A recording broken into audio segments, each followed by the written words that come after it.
Welcome to Woman Made Well.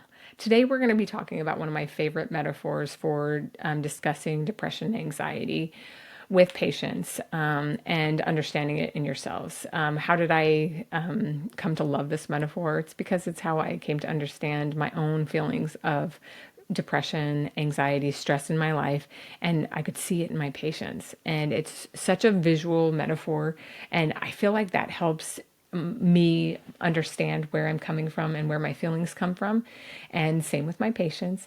And when we understand where our feelings, our emotions come from, that is the first step in our ability to move through them, heal from them, overcome them, and getting closer to the person that we want ourselves to be.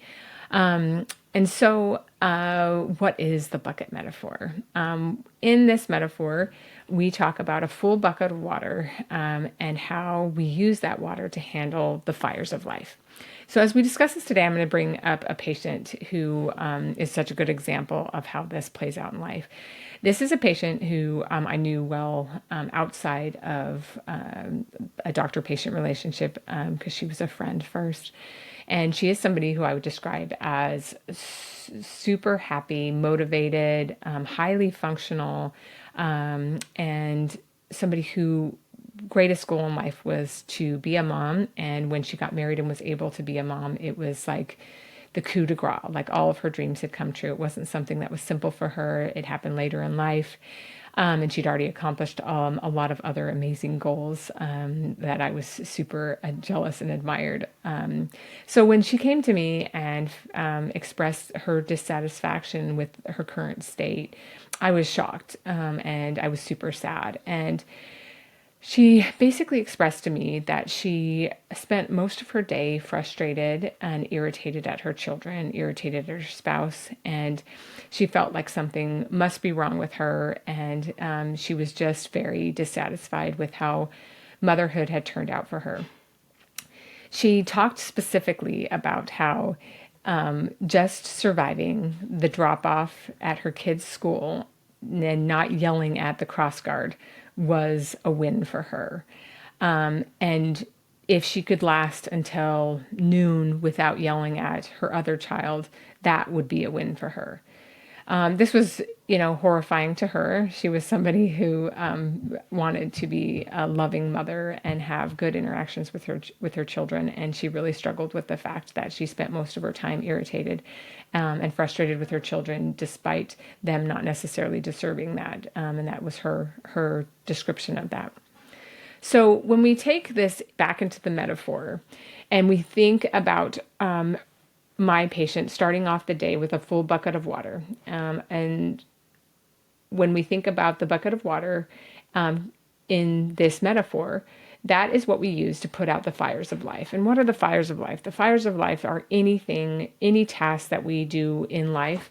They can be normal tasks. They can also be unfortunate circumstances that happen on a regular basis, or extremely traumatic events such as losses. Lost jobs, lost pets, and also lost lives of family members, etc. So when we think about it in this example with my patient, if my patient starts off with a full bucket of water, what we see happening through her day is that she uses the bucket of water that she has to put out the fires of the things that she has to do, the tasks, handling the cross guard, handling the frustrations with her children. And by noon, her bucket is completely drained and she is unable to put out the fires from that point on. And most things annoy her, frustrate her, and she struggles through the rest of the day to the point where at the end she has found herself completely frustrated with her life and the point that she's found herself in it. From this perspective, what I like to talk about with patients is that when we are functioning at our highest capacity, we have a full bucket of water and we can make it through the day without fully draining that bucket, using the water to put out the fires and moving through our day in a way that we can be happy with, proud of, or that leaves us still excited for the next day. If we have a baseline diagnosis of depression, anxiety, I believe that we start off the day with that bucket already drained. And so you can already imagine that if you start off with less water, you're going to get to that point where you're unable to control your emotions or response to certain tasks in the day because your bucket's drained. You've already used that water that you had. And so you're functioning on empty, which allows the fire to get out of control, which then allows your emotions to get the best of you. Some big examples of that that I often use with patients are examples like if the fires that you're trying to put out are your dog dying or losing a job. When we have enough water in our bucket, even though those are big deals, we can get through them.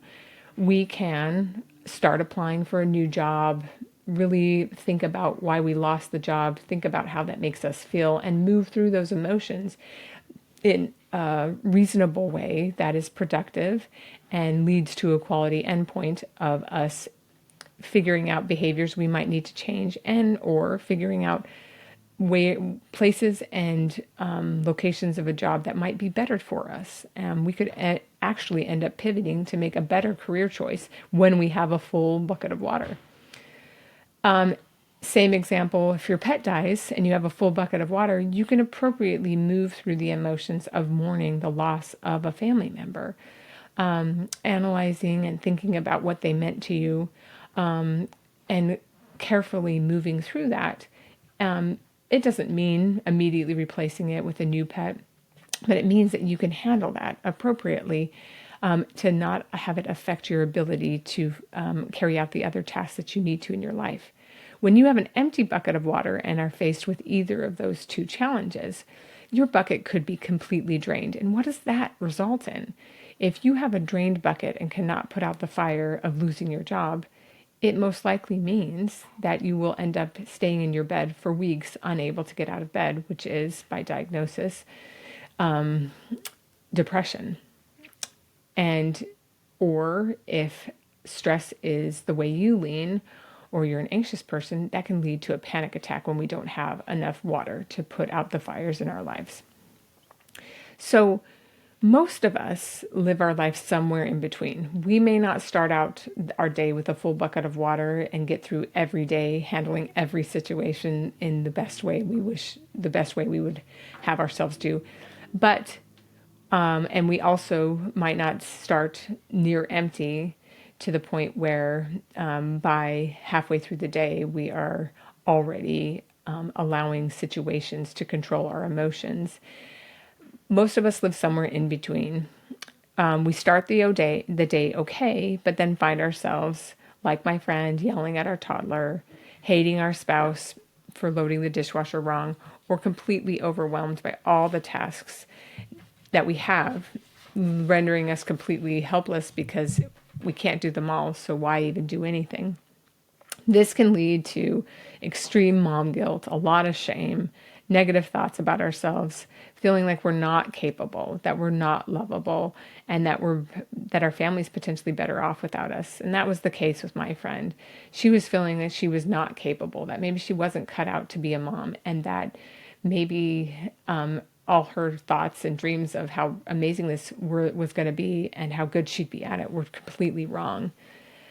But she wasn't wrong. I mean, she was wrong. It's really just a matter of us figuring out how to get water back in that bucket. And that's the key to this metaphor. I want every patient, every person to be able to see in their own lives and feel their bucket drain. I can do it in my own very easily. You can feel, once you start trying to notice this, you can feel when you're getting close to where you don't have the energy, the emotional awareness to be able to handle anything without the reflex reaction coming out. And as you come to recognize this in your life, you recognize that your bucket's draining. You can recognize that it's time to focus on filling back that bucket. And how do you do that? And again, that's the key to this, because if we can keep our bucket full, we can keep our head above water. we can keep the fires at bay, and we can keep ourselves able to recognize that we are lovable, we are capable. We are not perfect, but nobody's aiming for that. But we can handle life, and we can do it more gracefully, and we can enjoy it. And that's what I wanted so bad for this patient, because she had worked hard for this beautiful life that she had, and I wanted her to enjoy it. So when we find out what's draining it, so how do we fill our buckets? There's two ways. We can either stop the drain, or we can find out ways to put water back into our bucket. How do we stop what's draining it? Sometimes it's super obvious to figure out what our problem is. Last week in clinic, I think it was 6 out of 10 problems with relationships. And it was very clear to me, these women coming in feeling that something was wrong with them. And we all whittled it down to the fact that they were having big issues in their relationships with their spouses. And this was clouding everything else in their life and draining their bucket completely, to where they were unable to handle things they normally were because of the constant leak in their bucket due to problems in their relationship. So sometimes if we can point that out, that is where we can focus all of our effort to stop the drainage, to keep our bucket full so we have that supply. And with patients, one of my main focuses in there is using what we will definitely talk about probably in the next podcast, which is a theory that I love to use when working with patients. It's called self-determination theory. And there's 3 pillars of well-being that I like to focus my care around, and that is whether we have control, confidence, and connectedness in our lives. If we have those 3 things, we typically can do pretty well. Most often we're struggling in one area, and that can be a big spot where we are draining from in our buckets and losing that water that's crucial for us being able to put out the fires in life. The second way to help be able to put the fires out in our life is to be able to focus on how we can fill our buckets.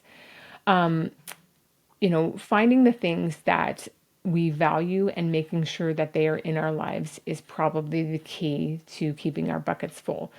As mothers, which most of you are, if you're listening to this podcast, it is extremely hard to find time for things for ourselves, things that we value. I just read a sweet note from my daughter today. She was describing me in one sentence from a school assignment, and she said that my mother is willing to do anything for all of us. And yes, that was very sweet, but it also brings to a point that most moms, that is what we do. We do what everybody else needs and to keep the ship afloat. And that is why my grandpa is very wise when he says, happy wife, happy life. Because if we're doing well, most of the family's doing well.